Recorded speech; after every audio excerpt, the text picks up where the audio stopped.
예수님께서 십자가에 달린 상태에서 하신 말씀이 오늘 이 말씀이 세 번째 말씀입니다. 근데 이 말씀은 다른 어떤 것에 비해서 새로운 것의 시작을 선포하는 특별한 의미를 가지고 있는 말씀입니다. 많은 사람들은 곧 운명하실 예수께서 자신을 낳고 길러준 어머니 마리아에 대한 효성심을 나타내신 말씀으로 해석을 하기도 합니다. 당신이 떠난 뒤에 어머니를, 노후를 돌봐줄 사람으로 제자 요한을 지목해서 모자 결연식을 가진 말씀이다.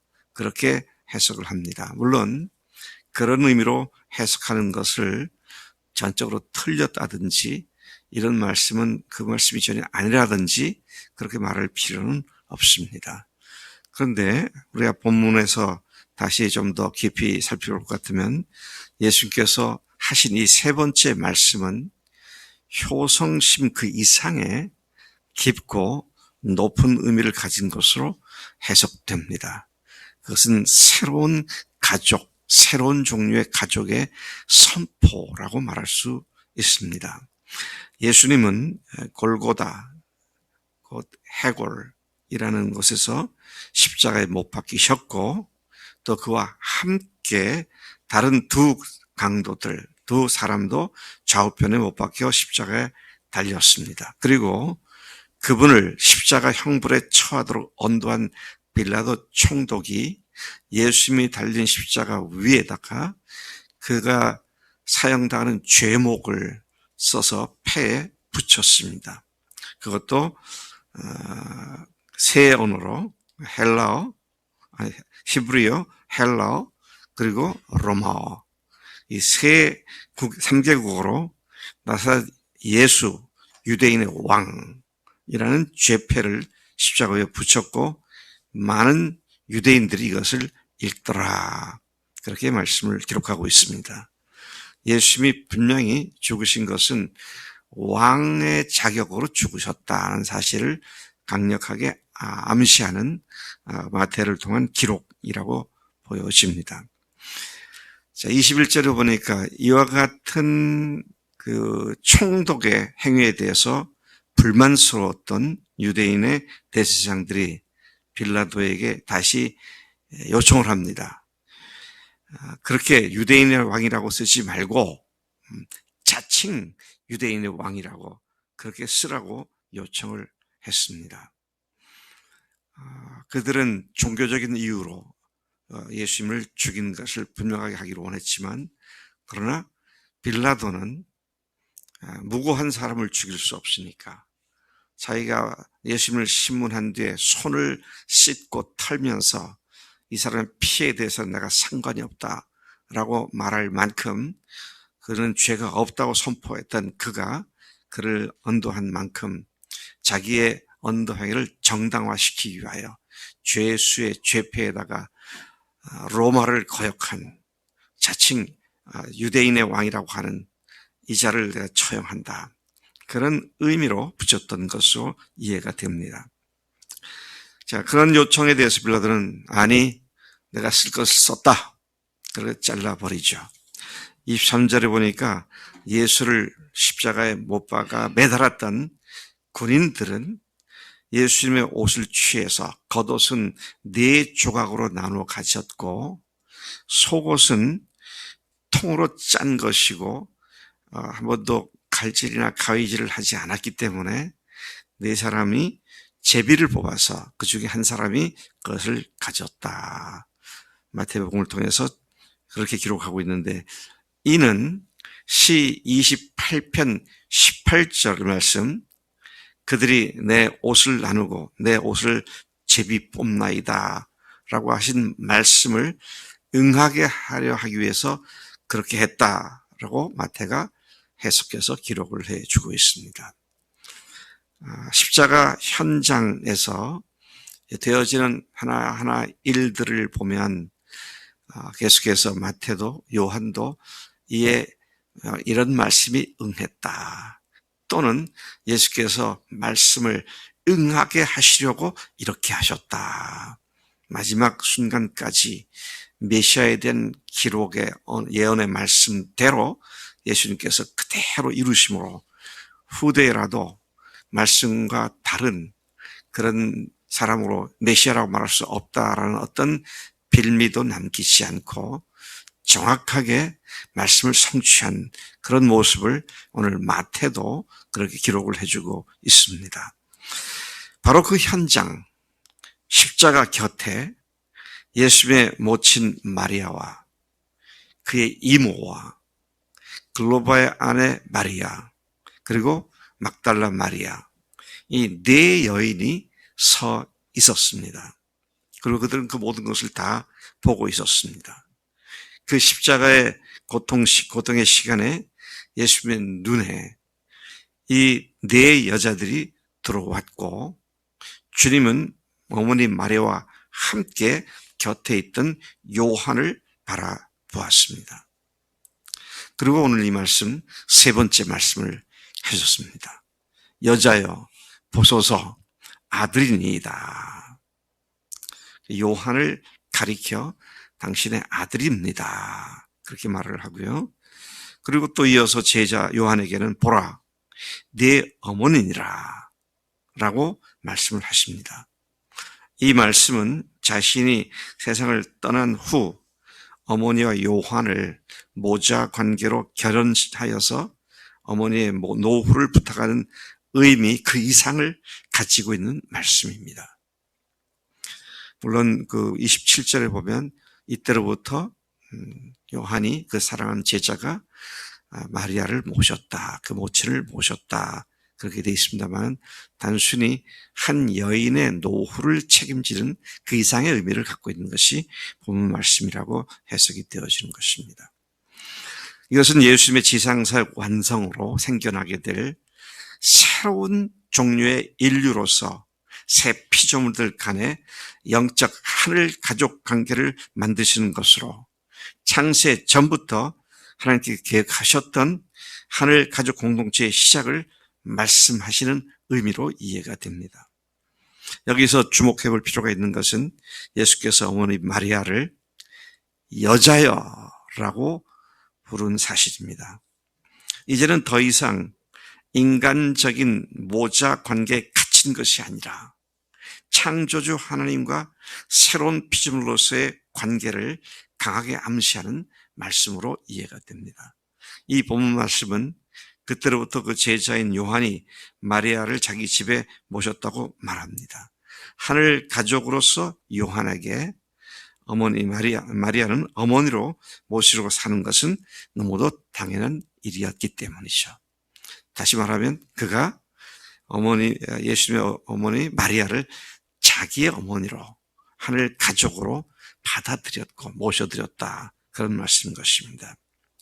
주님의 세상에 오심, 십자가에서의 죽으심, 그리고 부활하심은 하나님께서 창세 전부터 계획하셨던 교회를 세우기 위함이었고, 이 교회는 그분의 죽으심과 부활로 새롭게 피조된 하나님의 자녀들이 영적 가족으로서 육신의 가족들 간의 사랑 관계를 훌쩍 뛰어넘는 사랑, 육신의 가족 관계의 사랑은 제한되고 한계가 있지만 무한한 무제한적인 사랑으로 들어가게 하는 놀라운 하늘 가족임을 선포하는 말씀이죠.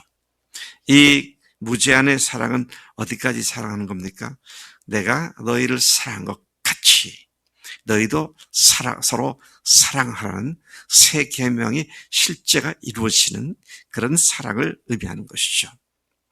우리는 초대교회가 실제로 이런 사랑을 받음으로써 주변 사람들에게 칭찬을 받고 그들 역시 복음 안에 들어와 하늘 가족이 되는 놀라운 열매들을 계속 맺어갔던 것을 잘 기억하고 있습니다. 사도행전 2장 44절부터 47절까지가 그 모습을 분명하게 기록해주고 있죠. 그들은 다 함께 있어 모든 물건을 서로 통용하고 재산과 소유를 팔아 각 사람의 필요를 따라 나눠주고 날마다 마음을 같이하여 성전에 모이기를 힘쓰고 집에서 떡을 떼며 기쁨과 순전한 마음으로 음식을 먹고 하나님을 찬미하며 또 온 백성에게 칭송을 받으니 주께서 구원받는 사람을 날마다 더하게 하시니라. 이런 새로운 하늘 가족 관계의 적극적인 사랑의 모습들은 안 믿는 사람들에게도 큰 도전과 울림이 되어 그들이 하나님께 돌아오게 하는 강력한 통로인 것을 보게 되는 것입니다. 2장에서 이런 말씀하시지만 4장 32절부터 35절에서도 같은 말씀을 기록해 주고 있습니다. 그들은 한 마음 한 뜻이 되어 자기 재물을 자기 것이라 하지 않고 모든 물건을 서로 통용했다. 한 마음 한 뜻이 되었다. 우리 상범의 형제가 맡고 있는 목원들과 한 마음 한 뜻이 되었는가? 나래 자매는 한 마음 한 뜻이 되었어? 뭐라 그러면 그건 네 생각이고 나는 아니야. 그렇게 보는 반응을 보이고 있지는 않는가? 박 목사가 죽으라고 3가지 사명을 내시는데 정말 나하고 같은 한 마음 한 뜻인가? 거기에 성령의 역사하심이 있지 각각 자기가 정해놓은 대로 그건 목사님 생각이고 그건 당신 생각이고 그건 목자 생각이고 나는 그렇게 생각하지 않아. 콩가루 집안이죠. 그건 하늘 가족이 아닙니다. 우리가 지향하는 것은 3가지입니다. 전 교인이 주님께 절대 복종하는 것이고요. 전 교인이 사역자가 되는 것이고 전 교인이 지금 말씀드리고 있는 하늘 가족 관계를 맺고 그 하늘 가족 사랑을 주고받는 것. 지금 이것 외에 여러분 우리 교회가 수양가를 사기 위해서 저기 산내 쪽에 3,000평 싼 값에 나왔는데 삽시다. 그런 말 한마디 합니까? 아니에요. 그 3가지밖에 없어요. 그것에다가 막이라는 놈은 여러 가지 좋은 일들로 우리의 관심을 흐트러뜨리게 만들려고 합니다. 그럼 거기에 관심 빼앗기고 저기에 관심 빼앗기면 정말로 성령님께서 우리 가운데 한 마음 한 뜻으로 함께 나아가 아름다운 정말로 영적으로 건강한 교회를 세우는 일은 요원한 얘기가 되고 만다라는 것을 생각하게 되는 것이죠. 자, 4장 34절 이하에도 보면 밭과 집 있는 자는 팔았다 그랬습니다. 왜 팔았나요? 사도들에게 주어서 그들이 각 사람의 필요를 따라 나눠주게 하기 위하여 그렇게 했다. 예, 당시 왜 자꾸 이렇게 되나? 당신의 눈에 옆에 있는 교인이 정말 하늘 가족으로 보입니까?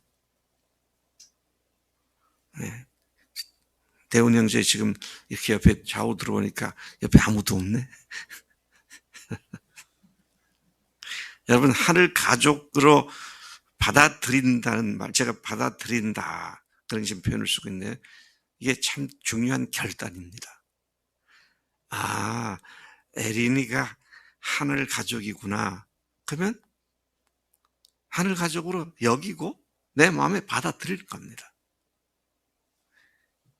참 이상한 일이 다 있습니다. 제가 첫 손자를 얻었을 때에 저놈이 내 손자란 말이야? 그런 신비한 느낌도 있었지만 아직도 제가 받아들일 준비가 안 돼 있었구나라는 사실을 불현듯 깨달았어요. 그래가지고 제가 마음을 열었어요. 그래, 얘가 내 손자 맞지?